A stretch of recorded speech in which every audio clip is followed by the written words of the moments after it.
Morning, my name is Aika Lorraine Uy. Nandito ako ngayon para i-explain sa inyo yung difference ng 1 account versus 3 accounts. Before that, share ko muna sa inyo yung income ko dito weekly. Okay? Kita ba? Start tayo sa May 3, latest na lang. May 3, 2013, BDO ang bank natin. So, Aika Lorraine R. Uy, check niyan. Amount niyan is 27,737. 1 week yan. After a week, 7 days, 56,749.50. Dagdagan mo 7 days, May 17. 72,219. 1 week income. Dagdagan mo ulit ng 7 days, May 24. 69,950. After a week, May 31. 83,577.50. Dagdagan mo 7 days, June 7.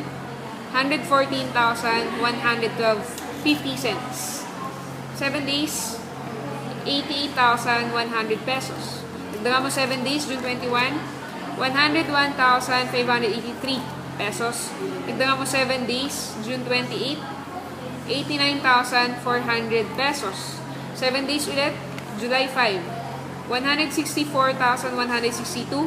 7 days, July 12, 64,806. Dagdagan mo ulit ng 1 week, July 19, 2013, 46,170. 7 days, July 26, 34,502 and 50 cents. After a week, August 2, 2013, 54,625. Nagdagan mo 7 days, August 9, 2013. Total yan, 38,682. Pag tinotal niyo po yun all in all, 3 months, 1.1 million. Ngayon, syempre, may sikreto yan. Hindi naman basta-basta na, di ba? May sikreto yan, di-discuss ko sa inyo ngayon. Ganito siya. Simple lang to.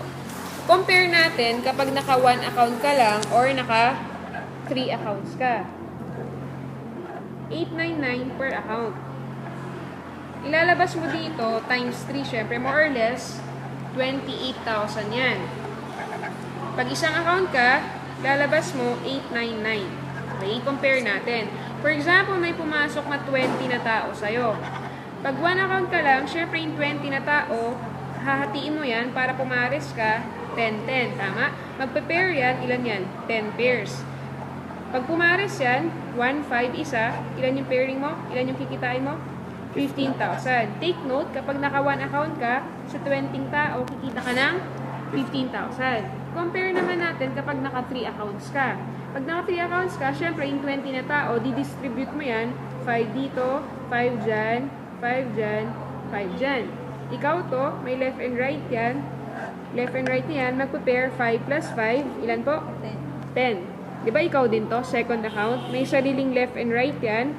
Ilan ulit yan? Another 5. Ikaw ulit to, third account mo, may sariling left and right yan. Another 5. So, total pairs mo, 20. Times 1, 5. Magkano kikitain mo? 30,000 po. Take note, kapag naka 3 accounts ka, sa 20 tao, kikita ka ng 30. Kapag naka 1 account ka lang, magkano nawala sa'yo? 15,000. Kalahati siya. Naka 20 tao lang yan. Ito, hindi mo siya direct referral. Group yan. 20 tao lang yan. Do you think hanggang 20 ka lang ba? Siyempre hindi. Paano kung naging 40 na tao na yan? Magiging 60,000 na to. Paano kung dumating time 60 na tao na yan? Magiging 90,000 to. Habang tumatagal, habang dumadami yung tao, yung nawawala sa'yo, lumalaki rin. Yes, lalaki yung investment mo, pero in the long run, mas malaki yung bawi kasi long term ang pinag-uusapan dito. Ganun siya kasi. Thank you. Yun lang.